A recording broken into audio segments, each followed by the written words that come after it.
오늘은 7월 내구재 수주 살펴보도록 하겠습니다. 우리가 경제지표가 나올 때 헤드라인, 데이터의 변화만 살펴보는 경향이 좀 많은데 사실 중요하다고 생각되는 경제지표 같은 경우에는 헤드라인 변화보다는 오히려 그 흐름이라든지 특히 이제 내구재 수주 같은 경우는 재고와 기업 투자 관련된 부분까지 좀 살펴보는 게 의미가 있거든요. 따라서 전월 대비 내구재 수주가 얼마나 증가했냐, 감소했냐 이렇게 단순하게 접근하는 것보다는 실질적인 지금 현재 미국 경기에서 제조업이 턴어라운드가 되는지가 궁극적인 미국 경기 확장의 중요한 요인으로 작용될 수 있기 때문에 조금 더 디테일하게 살펴보는 부분이 필요하다. 저는 그렇게 보고 있습니다. 전반적으로 내구재 수주 같은 경우에는 MOM 9.9%나 제법 크게 증가한 것으로 집계가 됐습니다. 2,896억 달러로 나왔는데요. 이게 직전 달 마이너스 6.6% 감소였거든요. 사실 여기서 소폭 더 하향 수정이 됐습니다. 물론 이렇게 하향 수정이 됐다고 하더라도 제법 큰 폭의 반등이 나타났고 다 아시겠지만 사실은 이 부분은 항공기 수주 관련된 부분으로 집계된 변동성 집계라서 좀 감안해서 봐야 되겠죠.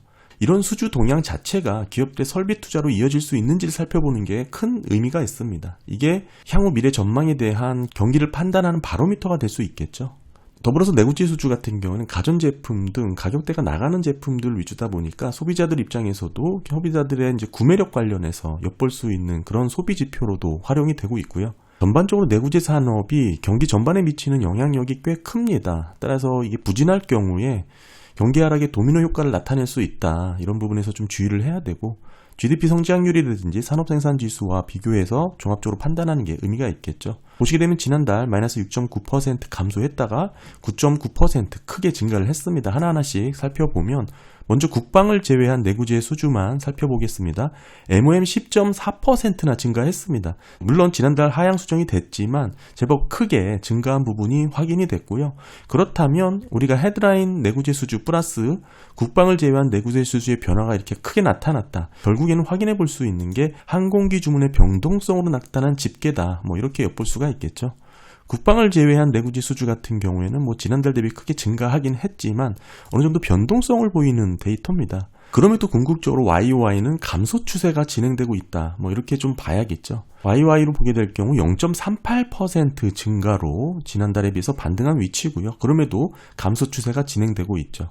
직전 달이 11.25에서 11.72%로 하향 수정이 된 부분도 있고요. 계속 말씀드렸지만 내구재 수주 관련해서 이렇게 마이너스권역으로 떨어졌던 이 변화율이 나타났을 때 경기 침체로 빠졌다. 단 2015년 보험성 금리나 구간을 제외해 놓고는 모두 그렇게 빠졌는데 이때는 장단기 금리가 요청되지 않았다. 차트를 보실 때 2015년 이렇게 마이너스권역으로 떨어졌던 흐름이 많이 나오기 때문에 다시 한번 언급을 드리고요. 결론적으로 7월 내구재 수주는 전반적인 제조업 경기의 흐름을 반영한다라기보다는 항공기 주문의 변동성이 크게 작용을 했다. 따라서 이를 제외해놓고 살펴보면 오른쪽 하단에 이 초록색 그래프죠.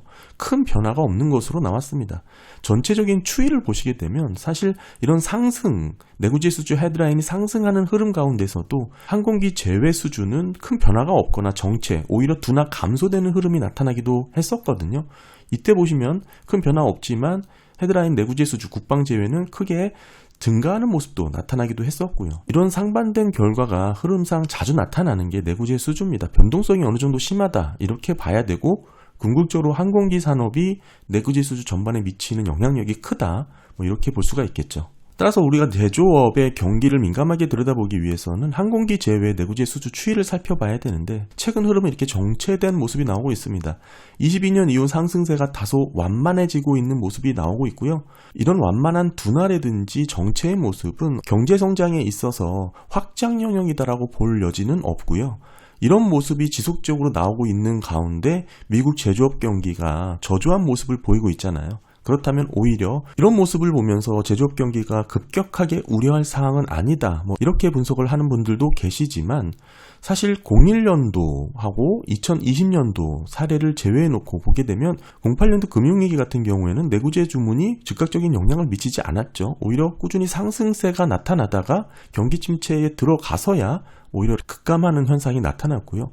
경기 침체의 성격과 진행 방식에 따라서 전개 방식이 모두 다 다르다는 거 이렇게 좀 확인을 해야 될 것 같고, 좀 구체적으로 살펴보면 7월 항공기 제외 내구재 수주 YOY는 0.64%로 집계가 됐습니다. 흐름 보시면 여기죠. 직전 달이 1.22% 증가했는데 0.51%로 하향 수정이 됐고요. MOM도 보시게 되면 마이너스 0.18% 감소입니다. 지난달도 0.55에서 0.11로 제법 크게 하향 수정이 됐습니다. 전반적으로 내구재 수주가 다 하향 수정되는 모습을 반복적으로 보여주고 있고요. MOM 변화를 보시게 되면 감소 추세 후 바닥에서 정체 또는 횡보되는 상황이 나타나고 있고, 완만한 감소세가 진행되고 있다, 이렇게도 충분히 엿볼 수가 있고요. 중장기적으로 보게 될 경우 지금 항공기 제외한 내구재 수주의 흐름으로는 기업들의 추가 확장에 대한 여부를 판단할 수 있냐, 이 부분은 기업 투자와 재고 사이클로 판단을 해야 된다, 이 말씀을 드리고 있는 거죠. 그래서 7월 우리 자본재 수주 관련해서 좀 살펴봐야 됩니다. 먼저 우리가 기업들의 투자 관련해서 함께 증가되는 항목이 운송장비 수주가 있습니다. 34%나 크게 증가를 했는데 지난달 마이너스 18% 감소해서 반등이 일어난 것이죠. 다만 이런 부분 변동성이 있으니까 좀 더 지켜봐야 될 데이터고, 항공기 제외한 비국방 자본재 수주입니다. 실제 우리가 신규 수주가 기업들의 투자로 이어질지를 살펴볼 수 있는 항목이고, 이제 실질적으로 생산에 투입되는 재화의 증감으로 나타나기 때문에 토지를 빼고요.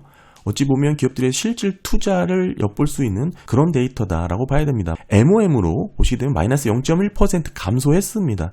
사실 지난달도 1% 증가였거든요.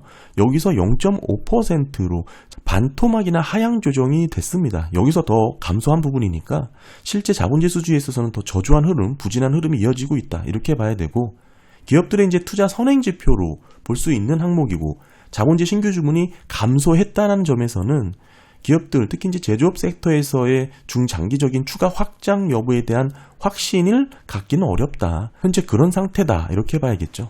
사실상 이 흐름 보게 되면 22년부터 완만한 둔화 흐름이 나타나고 있습니다. 뒷부분에서 조금 더 디테일하게 보고요. 결국에는 우리가 기업 투자와 재고 사이클을 놓고 경기의 사이클의 패턴을 엿볼 수가 있는데, 경기가 좋게 되면은 기업들이 투자를 늘리겠죠. 당연한 얘기입니다. 이렇게 되면 투자가 늘고 재고가 증가하겠죠. 이후에는 정체 둔화되다가 경기가 하강하는 패턴이 매번 반복이 됐습니다. 이제 경기순환 사이클 이론인데, 이것은 사실 자연 이치에 가까운 내용이라 기업들이 재고와 투자 사이클을 보게 되면 앞으로 경기 방향이 어디로 흘러갈지는 너무나 분명해 보인다, 이렇게 판단을 해야 될 것 같고, 경기가 좋을 때 경쟁 기업 모두가 투자를 늘리는데 우리만 손 놓고 있을 수 없습니다. 이렇게 되면 과잉 투자로 이어지고 이게 필연 재고 증가로 나타나게 되죠. 재고 증가는 결국 경기 하방 사이클로 진입하게 되는 거고요. 따라서 재고 사이클을 결정한 기업들이 현재 시점에서 투자를 어떻게 하고 있느냐를 보는 게 매우 중요합니다. 더욱이 이제 재고 흐름 놓고 보면 현재는 재고를 확대하는 구간이라고 보기보다는 기존 재고를 소진하면서 어느 정도 재고 조정 과정에 있는 상황이 이어지고 있다, 이렇게 볼 수 있는데, 뒷부분에서 조금 더 추가 설명을 드리고요.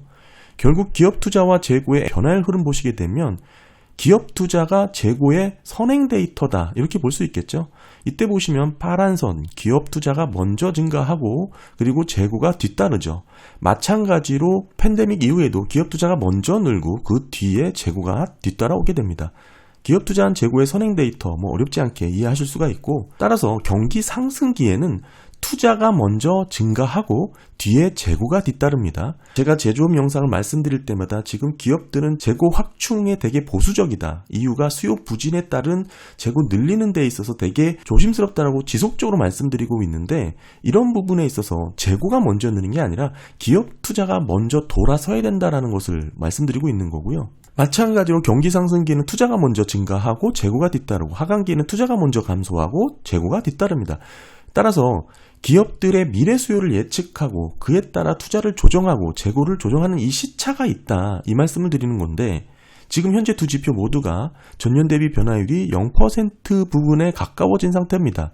이 흐름 자체가 계속 둔화되고 위축되다가 지금 감소 영역, 마이너스 권역으로 떨어지는 초입 단계다, 이렇게 봐야 되겠죠.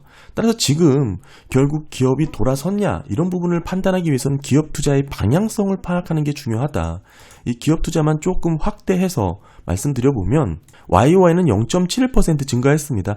그렇지만 직전 달이 0.34에서 마이너스 0.08로 하향 수정이 됐거든요. 제법 크게 하향 수정이 된 거예요. 사실 지난달만 하더라도 어느 정도 내구재 수주가 긍정적으로 나왔다라는 데이터들이 좀 나왔는데 이번 부분에 있어서 이번 달 전반적으로 다 하향 수정이 됐습니다. 여기서 반등했기 때문에 그렇게 큰 의미를 갖고 있다라고 보기는 어렵지만 중요한 것은 21년 4월 최고치 기록 이후에 지속적인 둔화 흐름이 나타났고 지금은 마이너스권역 떨어지기 직전에 위치를 한 그런 흐름을 보여주고 있습니다. MOM은 마이너스 0.08% 감소했고요. 마찬가지로 직전 달이 0.95 거의 1%죠. 여기서 반토막입니다. 0.53%로 제법 크게 하향 수정이 됐습니다. 여기서 더 감소했으니까 사실상 기업 투자가 더 부진했다라고 봐야겠죠.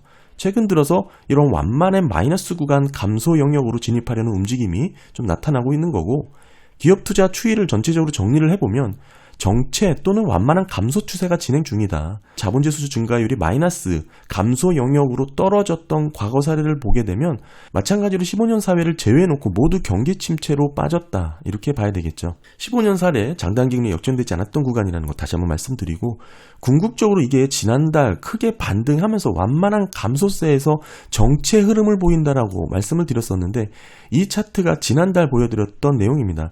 제가 지난달까지만 하더라도 기업 투자 흐름이 완만한 감소세에서 정체 흐름으로 바뀌는 모습이 포착됐다. 아무래도 IRA든 재정지출 확대에 대한 효과가 나타나는 거 아닌가 이렇게 봤었는데 이런 흐름 자체가 큰 폭으로 하향 수정이 된 겁니다. 따라서 전반적으로 데이터가 하향 수정되면서 완만한 감소 추세가 재확인됐다. 이렇게 봐야 되겠죠. 아까도 잠깐 말씀드렸지만 기업들의 이제 재고 흐름, 재고 사이클 놓고 보면 기업들의 투자 동향을 살펴볼 때 결국 이 재고 수준과 함께 경제 활동을 예측해 볼 수 있는 가장 정확한 하드 데이터다라고 봐야 됩니다. 현재 재고의 흐름을 보게 되면 기업들의 투자 사이클이 바닥이라는 것을 이미 알 수 있겠죠. 이는 곧 실물 경기가 어디로 흘러갈지를 파악해 볼 수 있는 거고 과잉 구간, 재고가 증가했던 이런 초록색 구간에서 재고 조정 구간으로 들어섰고 다음은 이게 다시 과잉 구간으로 갈 것이냐 아니면 침체 구간으로 갈 것이냐 이 방향성은 두 개죠. 다만 재고 사이클의 흐름은 한번 방향성을 갖게 되면 어느 정도 분명한 흐름이 어김없이 반복이 되어 왔습니다. 왜냐하면 기업 같은 경우에는 생산량 전망을 정확하게 계산해서 작업을 돌리는 게 아니기 때문에 필요한 재고가 쌓이게 되고 이후에는 생산활동이 위축되고 경기가 악화되는 흐름이 반복되어 왔던 이런 사이클의 움직임이 있기 때문에 그렇습니다. 이게 사실 인간의 본성과도 같은 거라서 어쩔 수가 없는 흐름이에요. 이런 재고 조정 구간에 만약에 경기가 팬더멘털이 건강하다 그러면 이게 재차 과잉 구간으로 갈 수도 있겠죠. 그런데 지금 이 조정 구간에서 고금리였죠. 정책금리가 기준금리가 상당히 높았습니다. 가파르게 올렸죠. 게다가 장단기 금리가 역전이 되었고 ISM이든 S&P 글로벌이든 PMI가 50 미만으로 지금 떨어졌습니다. 제조업 수주 저조하죠. 소매 판매 부진합니다. 1% 증가했다고 좋다고 나왔지만 제 예전 소매 판매 영상 보시게 되면 그렇지 않다라는 거 확인하실 수 있습니다. 어찌됐든 전반적으로 수요가 부담되는 상황이 맞물리고 있죠. 이런 조정 구간에서 과잉 구간으로 들어선다?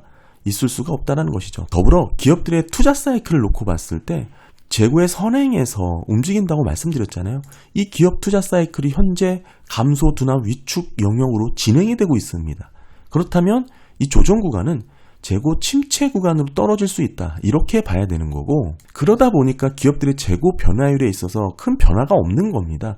경기가 회복된다는데 재고를 늘리지 않고 있다. 이거 이상하게 봐야 된다라고 제가 강조드리고 있죠.